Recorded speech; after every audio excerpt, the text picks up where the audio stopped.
Assalamualaikum warahmatullahi wabarakatuh. Perkenalkan, nama saya Yulia Fitriani. Di sini saya ingin mempresentasikan makalah saya, yaitu tentang software system. Disusun untuk memenuhi tugas mata kuliah komputer, dosen pembimbing Bapak Jumadi SAPMT. Saya sendiri yaitu Yulia Fitriani, NPM 2022077731, lokal 3F regular. Kata pengantar, puji syukur saya panjatkan kepada Allah Subhanahu wa Ta'ala atas terselesainya makalah ini.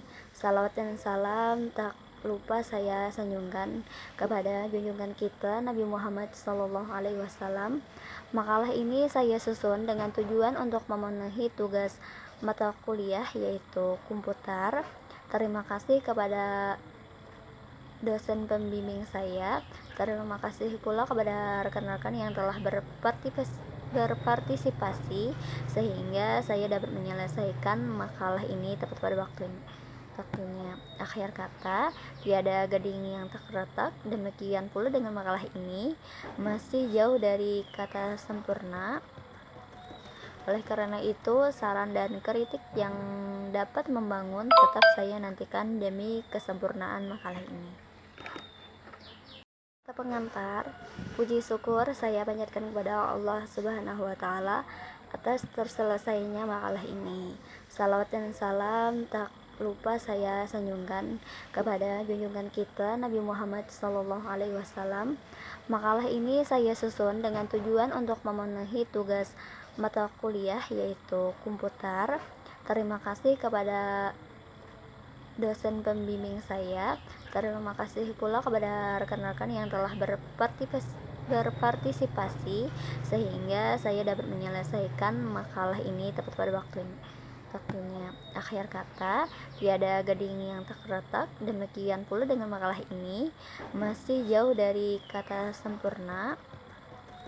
Oleh karena itu, saran dan kritik yang dapat membangun tetap saya nantikan demi kesempurnaan makalah ini. Untuk mempersingkat waktu, saya akan menjelaskan bab 1 yaitu pendahuluan. A. Latar belakang. Di masa ini, perkembangan dan kemajuan teknologi informasi dan komunikasi telah berkembang dengan sangat pesat. Berbagai kemudahan memperoleh informasi dari berbagai penjuru dunia dapat kita nikmati dalam hitungan detik. Pada saat zaman batu, teknologi informasi dan komunikasi dianggap sebagai sesuatu yang tidak mungkin. Kini telah menjadi kenyataan. Dengan teknologi yang luas ini, kita harus dapat memanfaatkannya. Di antara teknologi informasi yang hampir di setiap tempat kita temukan adalah komputer. Sekarang, komputer sangat berkembang pesat. Hampir setiap tahun, komputer selalu mengalami perkembangan.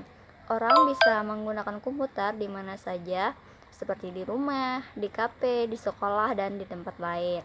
Nah, sedangkan model dan desain dari komputer itu sendiri juga mengalami perkembangan. Dulu, apabila orang ingin menggunakan komputer, maka hanya bisa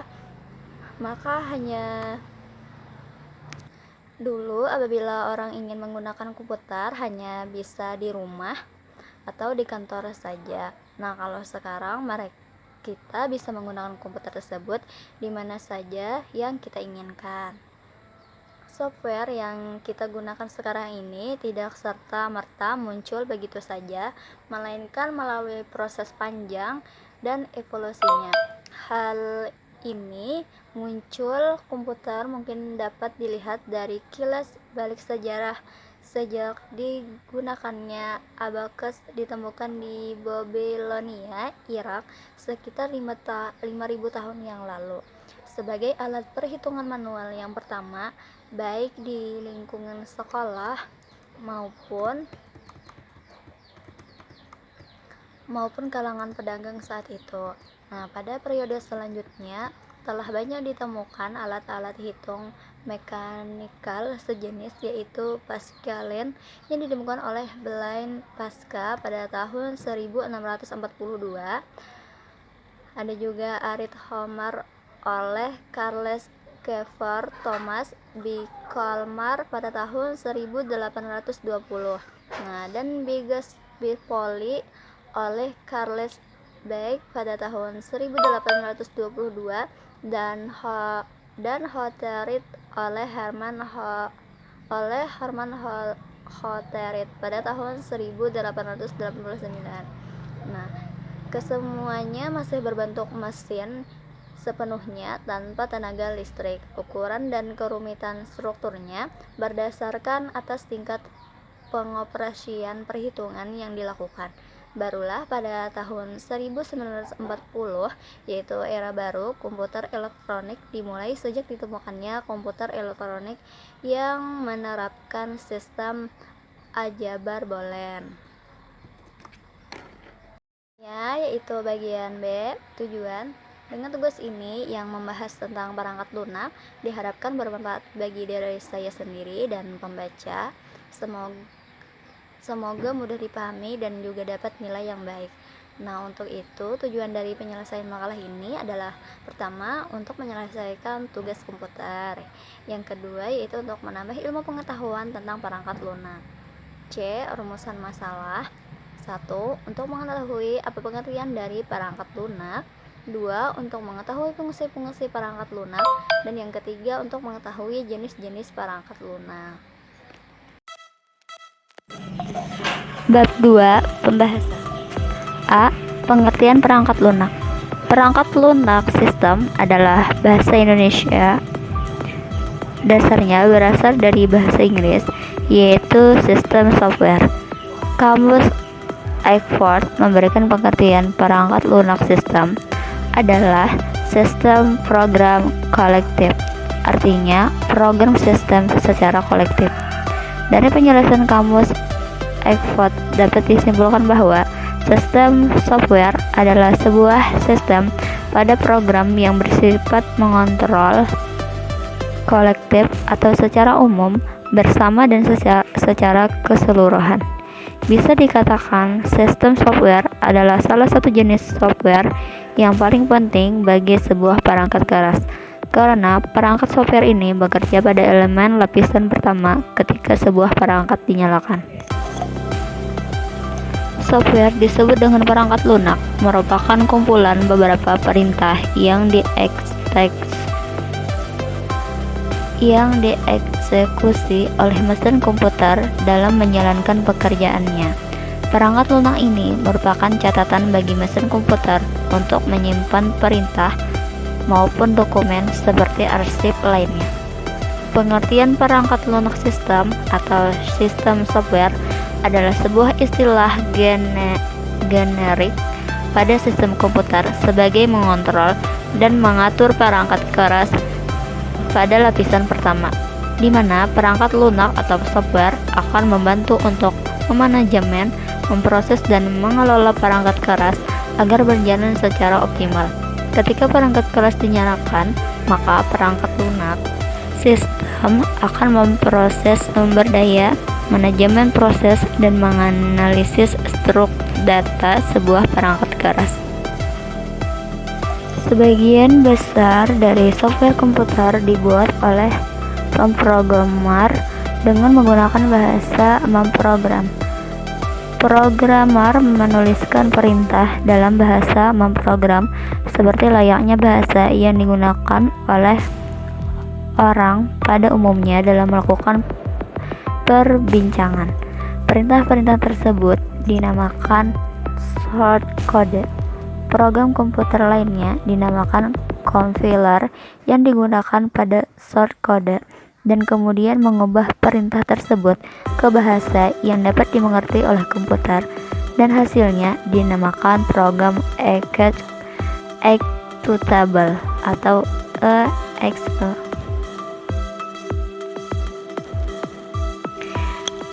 B. Fungsi perangkat lunak.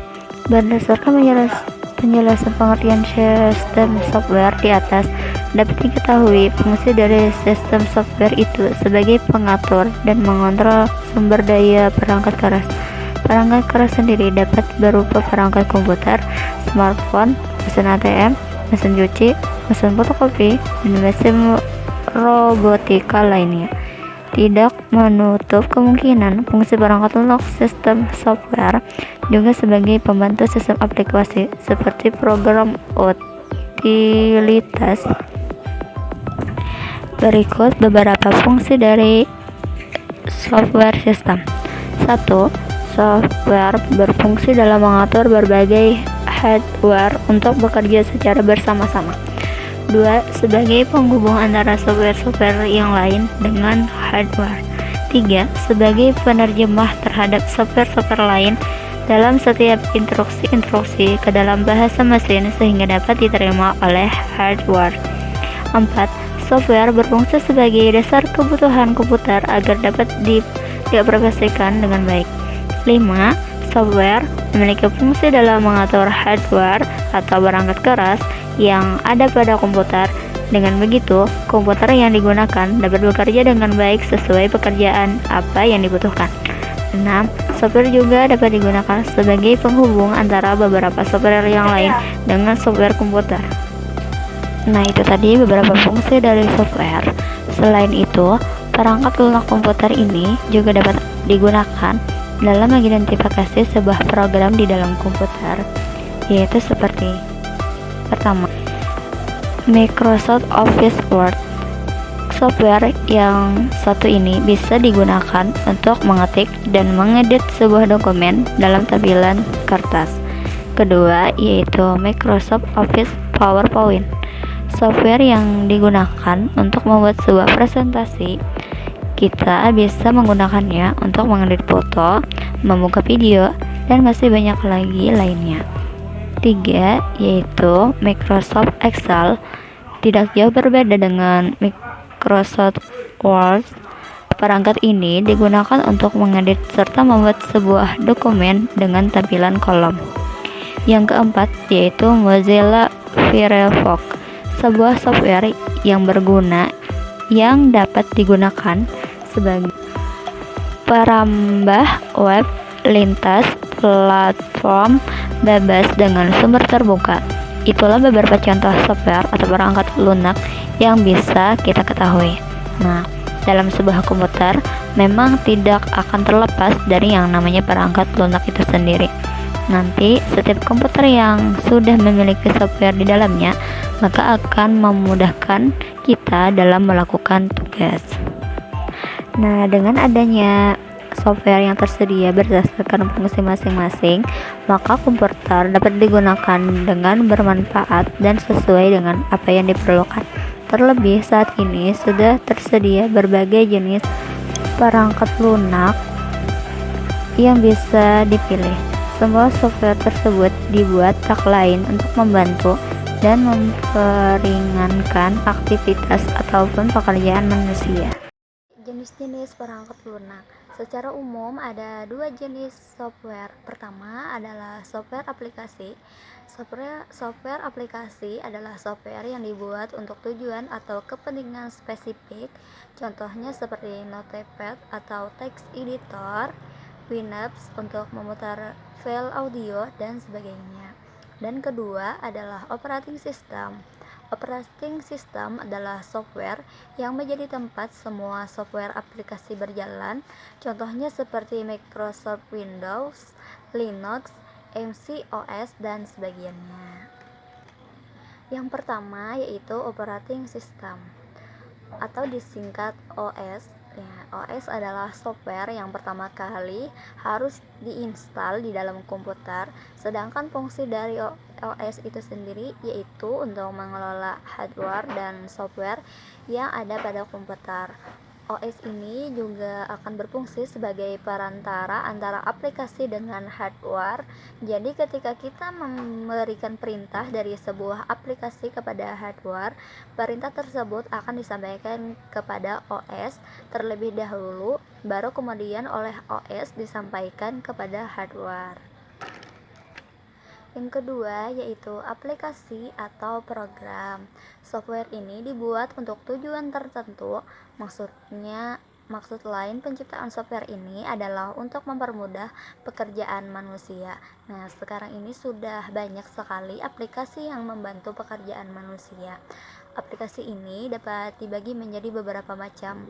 berdasarkan fungsinya, yaitu pertama, A. Pengolah kata. Nah, aplikasi ini digunakan untuk membuat dokumen seperti surat, lampiran, tabel, makalah, dan sebagainya. Contoh aplikasi ini antara lain seperti Microsoft Windows, OpenOffice, dan WeWriter, dan lain-lain. B. Pengelola angka. Aplikasi ini digunakan untuk mengelola angka dalam bentuk tabel dan grafik. Contoh aplikasi ini antara lain seperti Microsoft Excel, OpenOffice, dan lain-lain. Yang ketiga, C, yaitu pengelola presentasi. Aplikasi ini digunakan untuk membuat presentasi. Contoh aplikasi ini antara lain seperti Microsoft PowerPoint, OpenOffice, dan Macromedia. D. Pengelola gambar. Pada aplikasi ini digunakan untuk mengelola gambar dan foto. Contoh aplikasi ini antara lain seperti Corel Draw, Adobe Photoshop, dan lain-lain. D. Seperti untuk mengolah yang lain-lain, dalam aplikasi ada istilah paket program. Istilah ini digunakan untuk menyebutkan sebuah aplikasi yang terdiri dari berbagai aplikasi. Contohnya seperti Microsoft Office yang terdiri dari Microsoft Word, Microsoft Excel, Microsoft PowerPoint, dan lain-lain.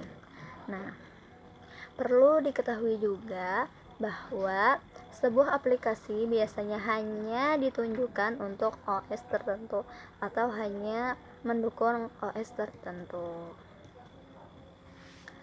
Yang ketiga, yaitu sebagai bahasa pemrograman. Software ini digunakan untuk membuat aplikasi. Pengguna aplikasi ini bisa disebut dengan programmers. Jenis-jenis bahasa program antara lain bahasa assembly, bahasa Fortran, dan bahasa general keempat. 1.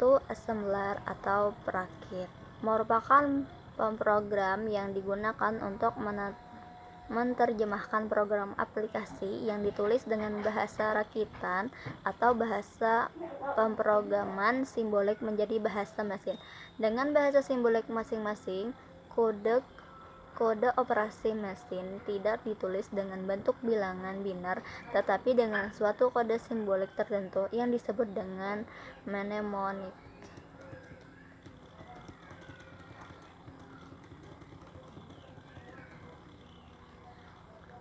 Yang kedua yaitu compiler. Menerjemahkan setiap instruksi di dalam suatu program sekaligus sama dengan assembler dan menghasilkan dengan program objek yang selanjutnya di-link sehingga menghasilkan file X. Contoh perangkat lunak bahasa seperti ini adalah Pascal, C, dan masih banyak lagi. Yang ketiga yaitu interpreter adalah menerjemahkan instruksi satu persatu dan langsung diproses sebelum komputer membaca instruksi selanjutnya sehingga tidak dihasilkan program objek maupun file exe. Contoh untuk ini adalah seperti basis versi baku, DBAS, dan sebagainya. Penutup. A. Kesimpulan, perkembangan software dari masa ke masa selalu mengalami peningkatan. Pada awalnya, software bukanlah alat yang diciptakan untuk berbagai kegunaan seperti yang kita amati pada zaman sekarang. Dulu, software diciptakan hanya sebagai alat untuk mempermudah dalam perhitungan atau lebih mudahnya sebagai mesin hitung matematika. Tetapi seiring dengan perkembangan zaman, software ini telah berevolusi menjadi mesin serbaguna khususnya pada bidang industri dan penelitian. Oleh karena itu, kata dasar software berasal dari kata software yang berarti menghitung, dengan kata lain komputer berarti alat penghitung. Komputer pertama kali ditemukan oleh Carl Babbage. Kecerdasannya logikal matematikanya yang sangat spesial membuatnya mampu menciptakan sebuah mesin yang disebut dengan nama analytical agent pada tahun 1882. Sebuah mesin yang berfungsi sebagai alat perhitungan umum. Di antara teknologi informasi yang hampir di setiap tempat kita temukan, yaitu software. Sekarang software sangat berkembang pesat. Hampir setiap tahun, software selalu mengalami perkembangan. Nah, orang bisa menggunakan software di mana saja, seperti di rumah, di kafe, di sekolah, bahkan di tempat umum. Sedangkan model dan desain dari software itu sendiri juga mengalami perkembangan. Dulu apabila orang ingin menggunakan komputer, maka hanya bisa duduk di kantor atau di rumah saja. Nah, kalau sekarang kita sudah bisa menggunakan komputer tersebut di mana saja yang kita inginkan. Selanjutnya yaitu bagian B. Untuk kemajuan teknologi komputer, maka diharapkan agar perkembangan komputer ke depannya mampu mengubah pola pikir dan menjadikan masyarakat Indonesia menjadi manusia yang kreatif dan inovatif, serta tumbuhnya kreativitas hingga menghasilkan suatu karya yang berguna bagi manusia. Nah, diharapkan juga dengan adanya teknologi komputer dan software dapat dimanfaatkan sesuai dengan kegunaan sebenarnya yang mampu memperjelas bangsa, bukan malah menghancurkan moral-moral bangsa. Tadi sedikit mengenai penjelasan dari makalah saya. Saya memohon maaf yang sebesar-besarnya apabila dalam penyampaian presentasi dari makalah saya ini banyak sekali kekurangan. Saya mohon maaf dan saya membutuhkan saran dan juga kritik dari kalian semua. Akhir kata saya ucapkan Assalamualaikum warahmatullahi wabarakatuh. Terima kasih.